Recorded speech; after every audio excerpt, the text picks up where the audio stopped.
Finally, for our third insight, we are looking at unemployment. We touched on it earlier on, but rather youth unemployment. And to help us get under the skin of the issue, please welcome onto stage Peter Lederer, CBE, Chairman of the Gleneagles Hotel and Chairman of International Leadership School, HIT Scotland. Peter will be joined by 3 young job seekers for our panel.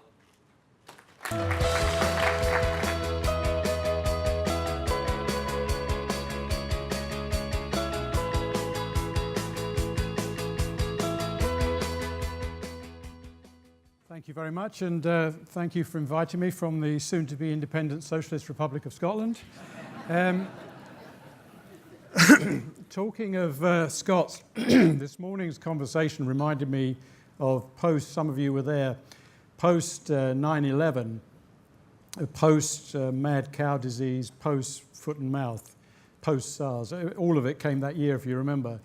And we went to see Gordon Brown, who was then the Chancellor. And we said to him, we've never been in a situation like this. We don't know where the world's going. The world seems like it's coming to an end. This is really serious. We need your help. We need to get more marketing to visit Britain. We need to get things moving again. And his answer was, and I've never forgotten it, why would I give taxpayers' money to an £80 billion successful industry? Now, I only say that story because it just puts in context what we were hearing this morning, and I didn't get a chance to ask the Minister, so I just wanted to put that in this afternoon. But I understand his argument when he's got all the priorities, but that just gives you an understanding of how you have to pitch it, and maybe some of the different language and different ways we have to articulate the argument. I also get paid by the largest drinks company in the world, and I just have to tell you, don't worry, the drinks industry has many of the same problems you do, so I'm sure many others do too. But we're making progress. I left school as an undiagnosed dyslexic. I wasn't. He's got 2 A levels. I had to repeat my O level year, and so I know all about losing confidence and having low self-esteem. But I was fortunate. I found something called a national diploma, which was a 4-year sandwich course at Hendon, and I was also fortunate to get placements at the Savoy Group, Shell, Grosvenor House and the Carlton Tower. And I also learned my very important financial lesson that this industry taught me back in those days, because at that time the government was paying our industry, paying hotels particularly, £15 a week to take on people like me. The hotel then turned around and paid me £10. So I worked 60 hours a week for them to make a £5 profit, which I thought was quite a good scheme, and I haven't been able to match it since.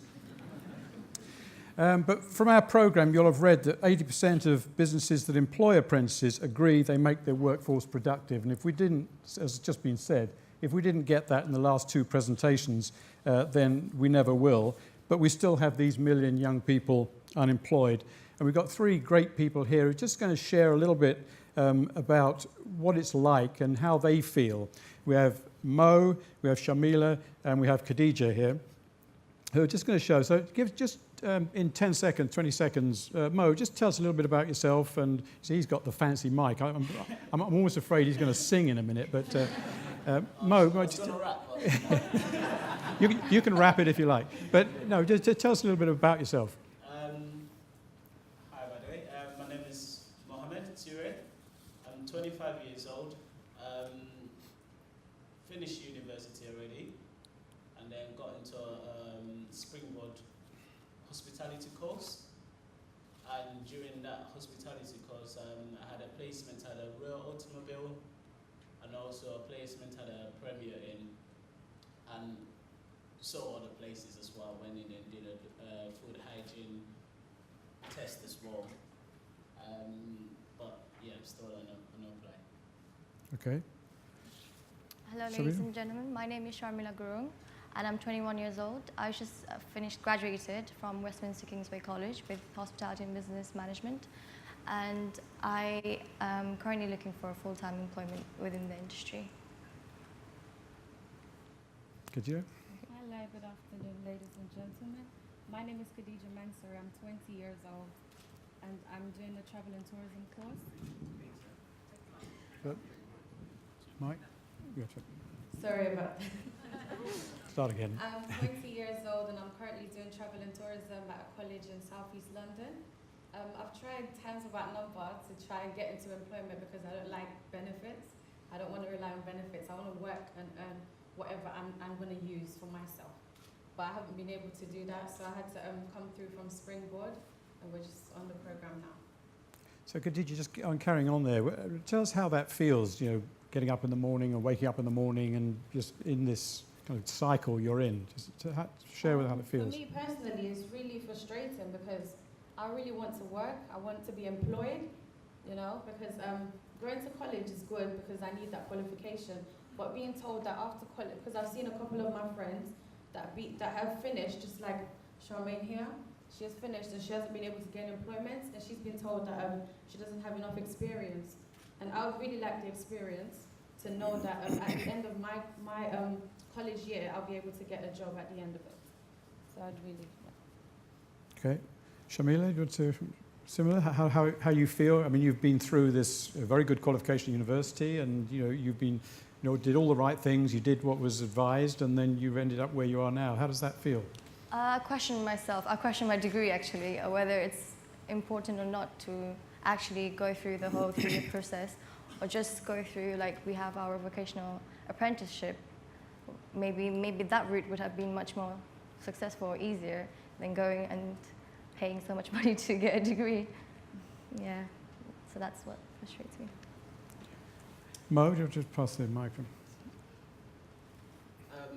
Well, for me, it's very frustrating because about 5 months ago, I used to wake up and think, it's no job, and just watch TV. But now, my child wakes me up. And it's frustrating. He wakes me up in the sense of, Dad, can you feed me? But if I haven't got money, or if I haven't got a job, how can I feed him? I think so. It must be frustrating. Yeah, yeah, but somebody understands that. And have you had help from the job centre, or are there people who've helped, or where have you found the best help, or who could do more for you, do you feel? Well, for me personally, I remember after finishing university, I went through job centre, and the jobs that they were sending me to do wasn't necessarily the job that I wanted to do or I was qualified to do.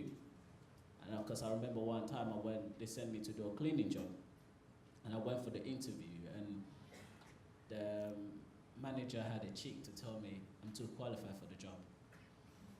I thought that was a joke. So from then, I just stopped going job centre, and that's when I got the opportunity to apply for Springboard. And through Springboard, I've had interviews. Yes, they have not been successful yet, but at least these are jobs that I want to do. So I've got to say big thanks to Springboard for giving me the qualification as well and the opportunity to through that first door. Shamila, could you talk a little bit about because you were mentioning about this, and it comes across quite a bit about you apply for a job, you don't hear back, nobody tells you, don't even respond, let alone or even after your interview, don't give you any feedback. Could you talk about some of your experience, and Khadija maybe as well? I think when we do apply to many jobs, as a graduate, you apply for thousands of jobs, and not even receiving the feedback, whether you've got it or not. And receiving the emails saying, sorry, unfortunately you haven't been successful. But it seems quite automated, like there's no personal touch into the reply. Even saying like, oh, thank you, but due to this reason you weren't successful, then that would be great. Then at least you know your weak point, like what we need to do better. That's what I think.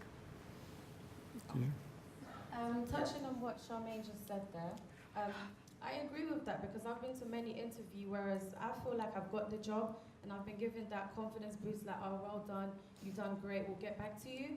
And I haven't been gotten back to, I haven't received a phone call, and I have, like, if it was something that I did wrong, I'd prefer to be like, I prefer like feedback, somebody telling me you could have done this better, you need to improve in this area, you know, because then when you do apply for another job, you know that, okay, this was the mistake I made the first time, or this is what I had to improve myself on. So that employer could then employ you or feel like, oh, then you'll be more confident, really. I think it's more about the confidence. Yeah.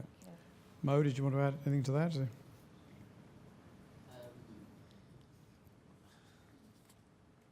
It's just frustrating because you will go to like a job interview, and then you will speak to the person, and you feel like, okay, done all my best, put on every single good aspect that is needed for that job. And whilst you're speaking to the person, they will smile at your face and tell you, yeah, really good, I'm really happy with everything you do. But later on, when you move, when you left that area, it's like the way you spoke to them before is different to the way they will speak to you, whether it's on a phone or on an email. And it's like what the two ladies were saying. There's no positive feedback. It's always you didn't get the job. Yeah.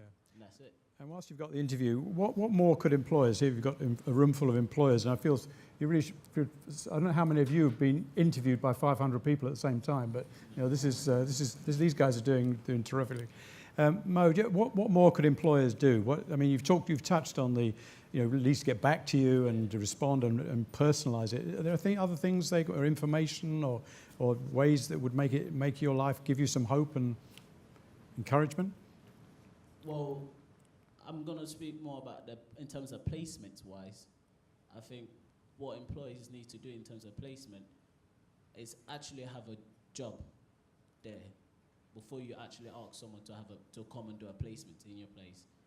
Because there's plenty of time when you've gone and done a placement and they don't even tell you whether you was good or not. Yeah. And they just say you didn't get the job. Yeah. And that is not good enough. No. For me, that is not good enough. Is because I feel like I've just gone there, waste all my time, whilst you already had someone there already. So, Khadija, did you want to? I feel like for us as young people, the locations where the jobs are advertised is not things that we usually do. Like, for example, Facebook is a social networking site that almost every youth uses because we use it to communicate pictures and stuff. And people can advertise jobs there because we all use it. Every one of us here, we use Facebook. So if you advertise there, even if I'm not interested in the job, probably my friend is interested and I could refer her. I could say, oh, I saw this job on Facebook today. You might want to take a look at it. And that's probably useful. And as newspapers as well. Not a lot of young people read newspapers, although some of us do. I don't. So not all of us will be able to actually see the jobs that are being advertised in the newspapers. So I feel like they should be advertised more places that we would see it, like bus stops or something, because everybody goes on the bus. So we'll be able to view the advertisement, the jobs on there. It's much quicker for us and it's easier, so we know which websites to view and what numbers to call to inquire about that job. Yeah. That's great.